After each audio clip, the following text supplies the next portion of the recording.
Alright, welcome back to class. So today I'll be discussing the call of Prophet Isaiah. So that's the topic we'll be learning today, the call of Prophet Isaiah. Alright, so let's get right into it. Isaiah, the son of Amos, was a prophet of Judah. Alright, so that means Isaiah was a prophet of Judah. That means he stayed in Judah and was the son of Amos. He ministered during the reigns of the Judean kings Uzziah, Jotham, Ahaz, and then Hezekiah. So these four people were kings during the time that Isaiah was a prophet in Judah. Alright, growing up in Jerusalem, Isaiah received the best education the capital of Judah could supply. That means that Isaiah is a very educated man.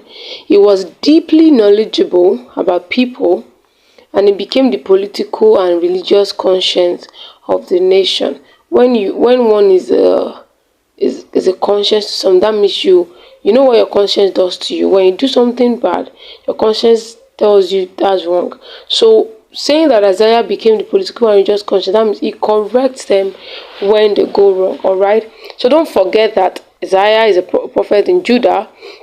And then going back to other prophets that we've discussed, make sure you remember where they came from. Alright, so the experience of Isaiah took place in the year King Uzziah died, and his experience is said to have taken place in the temple of Solomon. So you know the topics about the call of Isaiah. So how Isaiah was called. Isaiah was called excuse me. So that's what we'll be talking about in this topic, how Isaiah was called. So the experience took place in the temple of Solomon. So Isaiah saw God sitting on his throne in heaven, where he was highly lifted up. So I would like to say that one way to easily remember this thing is try to imagine it. Alright, while reading, try to imagine, try to act it in your head, so that in case you found a question like this in your exam that describe the call of Isaiah, narrate the call of Isaiah, you'll be able to describe it properly. So Isaiah saw God sitting on his throne in heaven, where he was highly lifted up. God's seraphim were present. According to Isaiah, each of the seraphs had 6 wings. Yes, the first pair they used to cover their face. That means the first pair, which is up. Then the second pair they used to cover their feet, and the middle 2 they used in propelling themselves around. Alright, so the seraphim sung to the holiness of God. They said, "Holy, holy, holy is the Lord of hosts. The whole earth is full of his glory."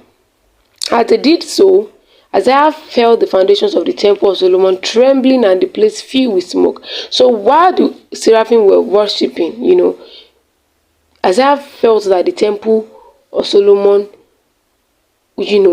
was shaking, and the place was filled with smoke.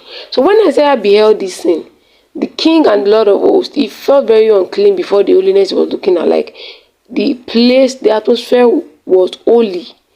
And Isaiah felt like, no, he's not worthy to be in that kind of atmosphere.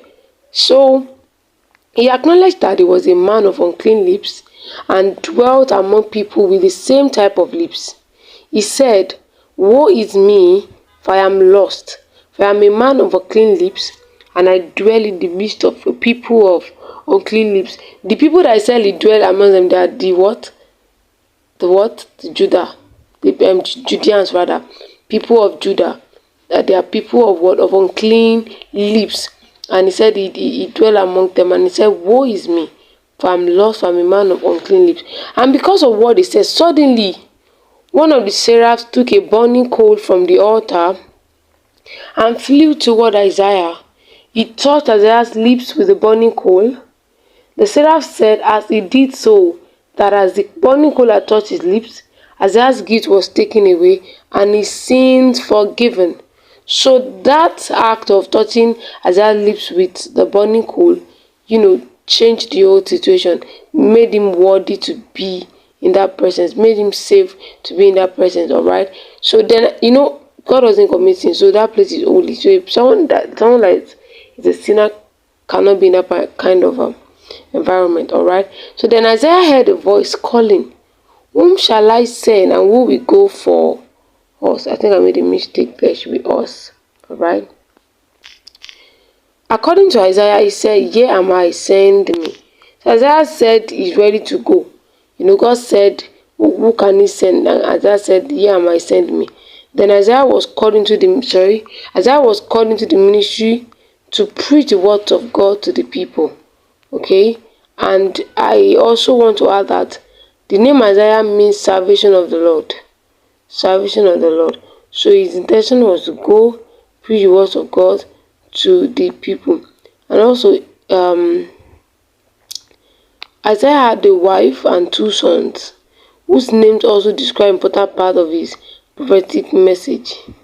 So we have Shajashub, which means remnant shall return, and Maharshala Asbas, spoil quickly, plunder speedily. Alright, you can find the name of those children in Isaiah 8 verse 3. So that's all about Isaiah's call to a prophet. The call happened where? In the temple. And also Isaiah is a prophet of what? Judah. The kings that were there during the time of Isaiah, remember Uzziah. What else again? Please make sure you note all those things. Alright, thank you so much for watching. If you found this useful, valuable, kindly share with your friends. Okay, and also give me a thumbs up, and you can as well subscribe to my channel and make sure the notification button is on so you will know when I drop the part 2 of this class. Thank you.